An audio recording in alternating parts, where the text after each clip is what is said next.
Alright, what up YouTube? Just got my package in from Sonic Electronics on this budget build that I'm doing in my wifey's car. So I finally got everything in. It took about 3 or 4 days for it to come through Sonic Electronics, and yeah, I know you guys are gonna diss me on, on some of the brands, but like I said, it was a budget build, and hopefully it'll turn out pretty good. Installation is one of the bigger things about it, so hopefully with what I got, I can make it sound good. So anyways, let me go ahead and get right to it. So all the stuff that I have right here was on sale, and one of the items was an open box, so got it for even cheaper. So starting off, these Crunch 6.5 coaxials that are going to be real rear fill for me. They're going to be in the back doors, so I wasn't looking for anything fancy, just something to fill the rears. And believe it or not, for the two right here, they were only 17 bucks. So that was 17 bucks. These are the Alpine Type E component system. The crossover is actually inline, so I won't need a external crossover or anything like that. I wasn't looking for a ton of power. I mean, something to take a ton of power. Like I said, I was planning on running it off of this pdx1000.4. Did quite a few. What's the best way to say it? Tried to find the best amp that I could for the price range that I was looking in, which was under 100 bucks, and ended up finding this one here. It was only $59.99 on sale. So like I said, I'm not looking for anything crazy power. Should do very well on powering these up front. These take 45 watts RMS.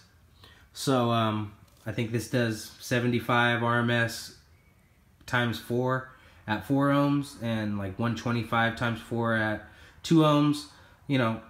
Realistically, it's going to be putting out what this needs, and it should be plenty of power for these in the rear. Going to power these on the front 2 channels and power those on the back 2 channels. And the reason that I really went out and just got some really cheap stuff is because in my car right now, I'm running everything still off of the stock head unit, because it has a lot of features that I want to keep, and my wife wants to keep the stock head unit. So to make a long story short, all the speakers in the car start to distort, because believe it or not, the stock head unit actually has a really good frequency response. I mean, it plays all the way down into the 20s, because at the moment I have one of those LOC converters that taps in, that gives you a line level out converter or whatever, with a bass knob on it. And I was really surprised. At first I thought I wasn't going to get any low frequencies, like it would maybe cut off in the mid 30s or something, but no, man, that thing, I could play 25 hertz solid. So the downside of that is all the speakers on the inside, when I'm playing that low frequency stuff, I listen to a lot of DJ Slow and Throw and stuff when I'm in the car, when I'm slapping the bass. All the speakers on inside of the car, I mean, they start to distort, because of such a low frequency. So I wanted something just to be able to be amplified, so I can control, what frequencies I'm putting to them. So this thing, I think the high pass on this is about 120, which I'm not looking for any crazy mid bass or anything like that. So it should cross over just fine at 120 hertz. So I can definitely make sure that these speakers are going to sound clean, even though I'm playing that DJ Slow and Throw stuff. So that's why I just went with the basic, budget stuff, just something that I can play something clear. So this is what I got. So without further ado, I'm going to go ahead and unbox some of this stuff. I'm going to link in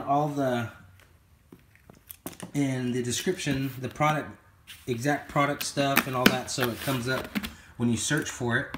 Like you can see, I got it from Sonic Electronics. This one was $59.99. It's the Crunch 1000 pdx1000.4. So I'm pretty excited. I'm actually going to be powering this all off the stock head unit. I'm running it all off of that one LOC, and I'm using a bunch of Y splitters. So even though I'm doing that, I know it should still sound decent, you know. So I know everybody's gonna say get an aftermarket head unit, get an aftermarket head unit, but like I said, it's my wife's car, so I'm not really looking for anything crazy in there, and she wants to keep the stock stereo. So here we go. It's got oh, I didn't even think it had all that stuff on there. So I'm not going to be messing with this bass EQ or anything. So all these are going to be on high pass, crossing everything over at 120 hertz, which should work great. It's got your RCA inputs there. There's no RCA outputs. Everything powers with 8 gauge, which will be perfect. I'm running 4 gauge, you know, from the battery. Got sky high car audio, everything. If you haven't seen my other vid, I have another vid about all the wiring that I got. It's got two 30 amp fuses. See if you can see it. Two 30 amp fuses. You know, just a basic amp. So nothing too special. Just gonna be something to power these mids and highs. Comes with a couple stickers. It's even got the high level inputs, which I'm not gonna be putting in. Sorry if I'm doing a shitty job of doing a camera job here. It's been a long day. I just started coaching Little League for one of my buddies, so I'm freaking pooped already. Got 9 and 10-year-olds that we're coaching, so it's a handful. So here we go. This is the one that I got, the Alpine Type E's, and I was really surprised on this mounting depth. I did not think it was going to be that thin, but I actually need all the room I can get in my Nissan Cube. The doors are not very thick. As you can see, open box. Believe it or not, this set was only $24.17 for a component set that I think normally they run $49.99. So I got it for less than half off. I'm gonna do my best here to open this stuff. Doing a crappy job, actually.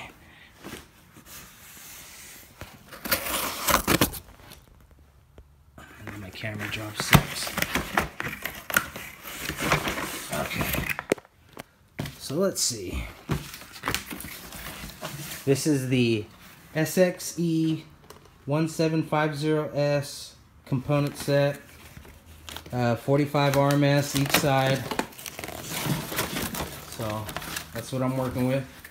Hey, you want to do me a favor and be the camera holder, babe? Thank you. Alright. Here we go. Sweet, it came with some decent hardware for even though being an open box. Looks like I got all the screws. And I was hoping to get some of these brackets because I'm going to try to mount this stuff in the stock location. So without further ado, there we go.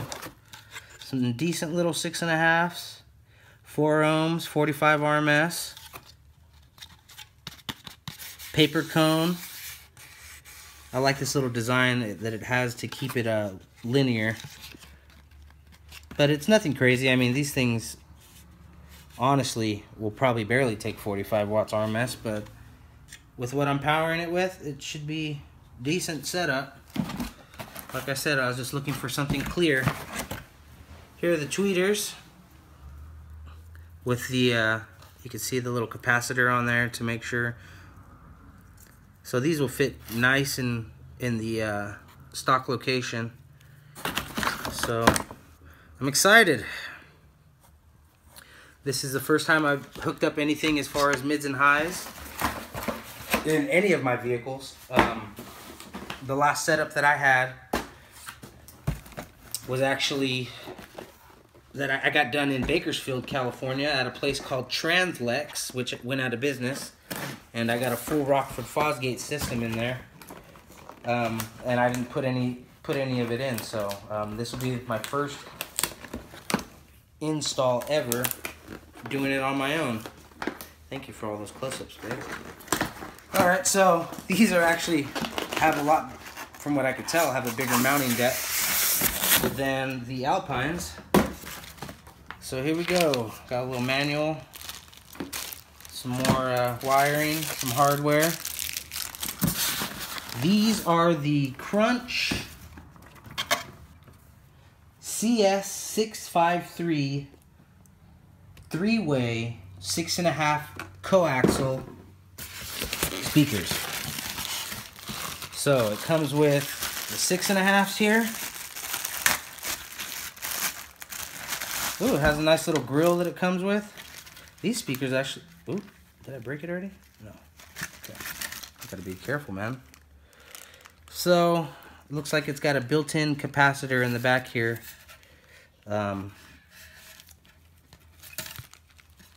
Pretty decent. It's that butyl surround. I think it's a paper cone. Feels like a paper cone. Nothing fancy, no woven tinsel leads or anything like that, but you know, these are also 4 ohm. I like these little grills though, those are pretty decent, even though I'm not going to use them. And also another reason that, you know, a lot of you will probably say, hey, this stuff's so cheap, why are you doing an unboxing on it? Believe it or not, I looked on YouTube before I did any of this, and nobody has any unboxings of any of these products. So, you know, if you're out there looking to do a budget build, I think I got all this stuff as far as product for, let's see, $17, $24, so what's that right there, 41, and the amp, 59, so all this stuff was right around $100. With shipping and all that, I think it came out to like 117 or 114. So, I mean, budget build up the wazoo. But, you know, nobody has any unboxings or any reviews on it, so hopefully I can help somebody out that's looking to do something for real cheap. I'll definitely give my review after I get everything hooked up. Here, babe, get this in there one more time. So, once again, got the pdx1000.4 Crunch amp. It's going to be powering all these mids and highs. Going to be putting them in the stock locations. Yeah, so stay tuned. I'm going to be installing this stuff throughout this week in my garage in the dark. After the wifey gets off of work and stuff. So, I'm pretty excited. If you haven't already, subscribe, comment. Any questions that you might have, I'd be willing to answer them. If you're interested in any of these products, you know, shoot me a question, man. I'll try to help you out the best I can. So, other than that, thank you for watching, and you take it easy, YouTube.